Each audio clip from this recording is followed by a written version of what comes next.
Welcome back to Braintree Today. I'm Martha Konstandinidis and you're watching BCAM TV. Now we'll be getting into our latest stories from the week.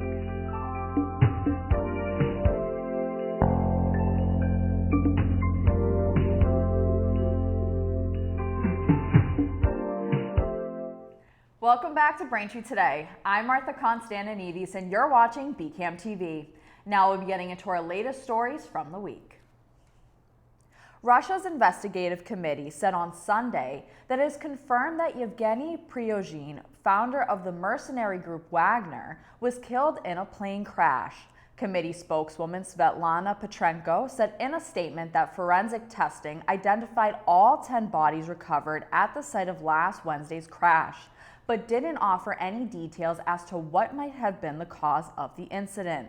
The founder's death comes just 2 months after he mounted a day-long mutiny against Russia's military that President Vladimir Putin decried as treason. The Kremlin cut a deal with Prigozhin to end the armed revolt that allowed him to walk free without any charges levied against him. The Kremlin denies reports that President Putin had any role in the cause of the plane crash. On Sunday, routine U.S. military exercises turned deadly on Melville Island in Australia after an Osprey aircraft crashed, killing 3 U.S. Marines. Officials said in a statement that there were 23 Marines on board the MV-22B Osprey aircraft, and 3 died while 5 others have been transferred to Royal Darwin Hospital in serious condition. Australia's Northern Territory Police Commissioner Michael Murphy said, quote, 2 U.S. Marine Osprey aircraft left Darwin and flew towards Tiwi Islands, about 80 kilometers away on Sunday morning. One of the aircraft crashed on Melville Island, end quote. Numerous accidents involving Osprey military aircraft have been reported over the years, 2 of them just last year alone. Experts investigating the devastating fires in Maui have started to look at downed power poles caused by high winds and uninsulated power lines as the possible cause of the deadly flames. Videos and images confirmed those wires were among miles of lines that Hawaiian Electric Company left naked to the weather in often thick foliage. Compounding the problem is that many of the utility's 60,000 mostly wooden power poles were leaning and near the end of their projected lifespan. Jennifer Potter, a former member of the Hawaii Public Utilities Commission, confirmed many of Maui's wooden power poles were in poor condition, saying, quote, "They're leaning quite significantly because the winds over time literally just pushed them over. The poles were obviously not going to withstand 60, 70 mile per hour winds, so the infrastructure was just not strong enough for this kind of windstorm," end quote. Hawaiian Electric is also facing criticism for not shutting off the power amid high wind warnings and then keeping it on even as dozens of poles began to topple. On July 14th, law enforcement officials on Long Island announced that after a 12-year investigation, they had solved the Gilgo Beach serial killer case. In a news conference, Suffolk County District Attorney Raymond A. Tierney said that authorities had arrested local architect Rex Heuermann and charged him with murdering 3 women whose remains were found on a parkway close to Gilgo Beach in December 2010. In the weeks after officers found their bodies, they found 6 others, 4 more women, a man, and a 2-year-old girl. Heuermann has not been charged in connection with their deaths. Prosecutors said Heuermann's internet history showed at least 200 searches regarding the investigation of the 4 women whose remains were found, along with searches for photos of the victims and their families. The Suffolk County DA's office charged him with 3 counts of first-degree murder and 3 counts of second-degree murder. He appeared briefly in court as his attorney entered a not guilty plea. Judge Richard Ambrose denied him bail, citing the extreme depravity of the crimes he is accused of committing. In Massachusetts, COVID-19 cases have been rising dramatically amongst employees at one local hospital. To combat a possible outbreak, UMass Memorial Health is reinstating a mask mandate for staff members whenever they interact with patients. The policy requires caregivers to wear masks in clinical areas. Patients and visitors will also be encouraged but not required to wear masks. UMass officials said in an email to caregivers, quote, "Should we continue to see increased transmission rates, we will need to further expand the mask requirement to include anyone who enters the building. We will be following viral trends closely and we will reevaluate this mandate in 4 weeks' time, unless worsening conditions dictate otherwise," end quote. Thanks for watching Braintree Today. We'll be right back with more after the break. Did you know your teenager's brain is more likely to get addicted to nicotine than yours? The tobacco and vaping industries do. They target teens with their products and try to cover up the fact that there's nicotine in them. Talk with your kids about the real dangers of vaping. Welcome back. The first day of school is fast approaching and calendars are available to help parents prepare for the first day at Braintree Public Schools. The first day of school for most students in Braintree is September 6th, with kindergartners starting 2 days later on September 8th. Heading into the upcoming school year, some events on the calendar are subject to change. Here is the list of dates to keep in mind for this school year. First day of school is September 6th. Thanksgiving break is November 23rd and 24th. Winter break is December 25th through January 1st. Spring break is April 15th through the 19th. And barring any snow days, the last day of school is set for June 17th. The Braintree Town Council held a special meeting on Tuesday, August 22nd. Here's Sarah Hamilton with more. The Braintree Town Council held a special meeting on Tuesday, August 22nd regarding Mayor Kokoris' appointment of Timothy Cahoon as the next Chief of Police for Braintree. Councillor Joseph Reynolds began the meeting by stating that earlier in the evening, the Committee of Ways and Means held a meeting where they unanimously voted for a favorable recommendation to the full council on the mayor's appointment of Timothy Cahoon as Braintree's police chief. Mayor Charles Kokoris was the first to speak on this order. Here's what the mayor said. When you look at the SWAT training and just all the different leadership positions in the FBI Academy, which is just, it's incredible how intelligent he is and how great of a police officer he has been for the town. Timothy Cahoon addressed the council afterwards. Here's more from Cahoon. So in my 27 years here, I've had the privilege of working with and for some of the best that this profession has to offer, some of the finest men and women in law enforcement. And it's not just in my opinion, even around this state, Braintree is recognized as having one of the best police departments around. I've had the opportunity to work with a bunch of chiefs of police. I've had the opportunity to work with and in some different communities. And I can honestly tell you that there was no other place that I'd rather lead or be a part of than the Braintree Police Department. I didn't set out to become a police chief. I set out to become the Braintree Police Chief. And that's a distinction that I hope will carry me through the next several years to try to maintain the high standards that have been set in this police department. The council proceeded to do a roll call vote on the motion to approve the appointment of Timothy Cahoon as Chief of Police of the Braintree Police Department. Here's the council's decision. 8 in favor? That is Opposed. unanimous. Thank you, Chief.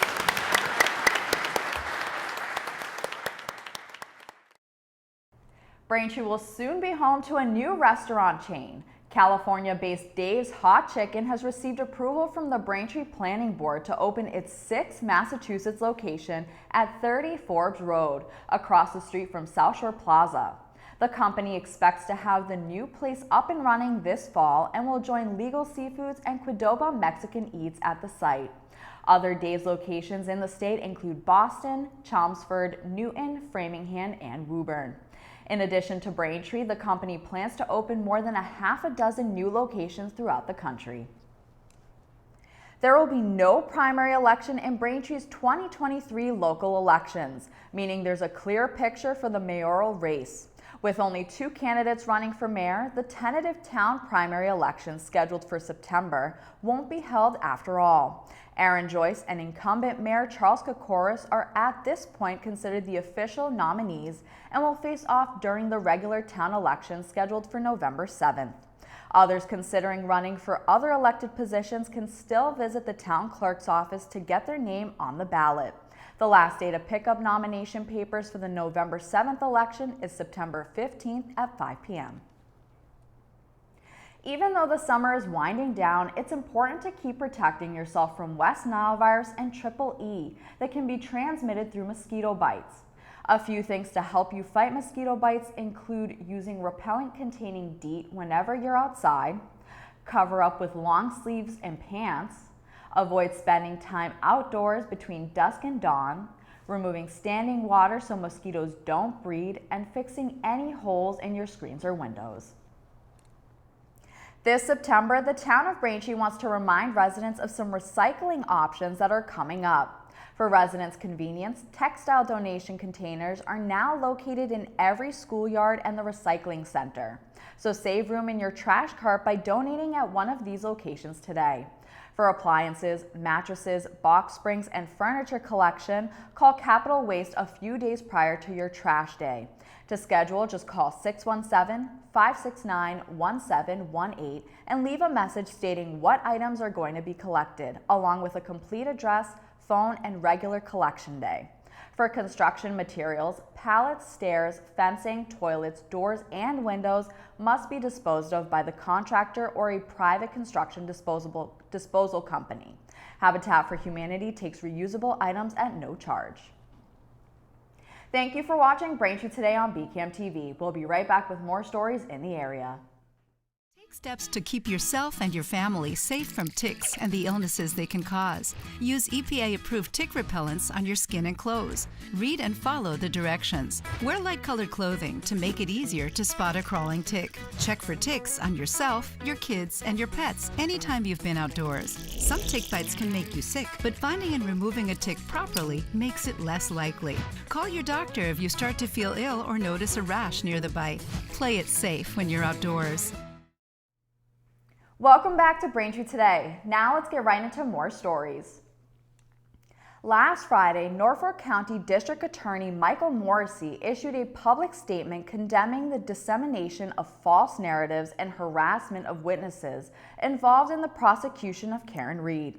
A Norfolk County grand jury indicted Reed in June on charges of second-degree murder, motor vehicle manslaughter, and leaving the scene of a collision causing death after hitting her boyfriend John O'Keefe, a Boston police officer from Braintree. Reed and her attorneys have alleged others are responsible for O'Keefe's death. In the video statement provided by his office, Morrissey denounced the way people connected to the case are being treated. The DA condemned the harassment of witnesses and the hurling of accusations at people other than those who are accused of a crime. He also said that this is the first time in his 12 years as the county's top prosecutor that he has issued such a statement. The ongoing closures at the MBTA will continue this fall. MBTA officials are planning to close a part of the Red Line for more than 2 weeks during October to expedite critical track work on one of the Boston area rail system's oldest stretches of track. General Manager Philip Eng announced the plans are close to the Red Line's Ashmont branch and the entire Mattapan line for 16 days starting on October 14th. Eng said allowing crews to work around the clock will help them accomplish 6 months worth of track work. The project would alleviate 28 speed restrictions that currently limit train speeds on those parts of the track system. Eng said the plan is modeled after a recent 12-day closure on the Green Line's B branch. Governor Healey declared a state of emergency on August 8th, citing an influx of migrants seeking shelter at a time when the cost of housing continues to rise. Healey noted that there are nearly 5,600 families or more than 20,000 people, many of whom are migrants, currently living in the state's shelters, including infants, young children, and pregnant women. That is up from around 3,100 families a year ago, which is about an 80% increase. Healey called on the federal government for financial help and more urgently expedited work authorizations to allow them to more quickly find jobs and start earning a living. In the letter, Healey pointed to work authorizations as a primary driver of the crisis. Currently, it can take weeks, months, or more than a year to receive the authorizations. The Healey-Driscoll administration is taking a phased approach to reconstruction in its latest application for federal funding. The funding would be used to immediately start construction on a new Sagamore Bridge while also laying the groundwork for the future replacement of the Bourne Bridge. The new approach by the Healey-Driscoll administration comes after 2 bids to secure funding to replace both bridges were rejected within the last year. A representative from the governor's office noted that the structural condition is similar for bridges, but the higher traffic volume on the Sagamore Bridge makes it the logical choice to replace first. Given the fact that the Sagamore Bridge brings drivers directly onto Route 6, the administration said it plays a vital role in Cape Cod's economic viability. Cranberry growers in Massachusetts say that this year, some unseasonably cool spring evenings coupled with a rainy July will likely lead to a small decline in this year's cranberry harvest. Executive Director Brian Wick said, quote, "Massachusetts is the founder of the cultivation of cranberries, initiated on Cape Cod in 1816, serving as the second largest cranberry growing region in the country. The Commonwealth produces approximately 23% of the annual national crop. Wisconsin is the top cranberry producer in the country, accounting for more than half of the nation's total output. Massachusetts is home to 30% of all North American cranberry acreage, and according to the Farm Credit East Knowledge Exchange report, provides nearly 6,400 jobs and a total economic benefit of over $1.7 billion to the Massachusetts economy. For more information, contact the Cape Cod Cranberry Growers Association by calling 508-866-7878 or visit cranberries.org. Thanks for watching Braintree today. We'll be right back with more in entertainment.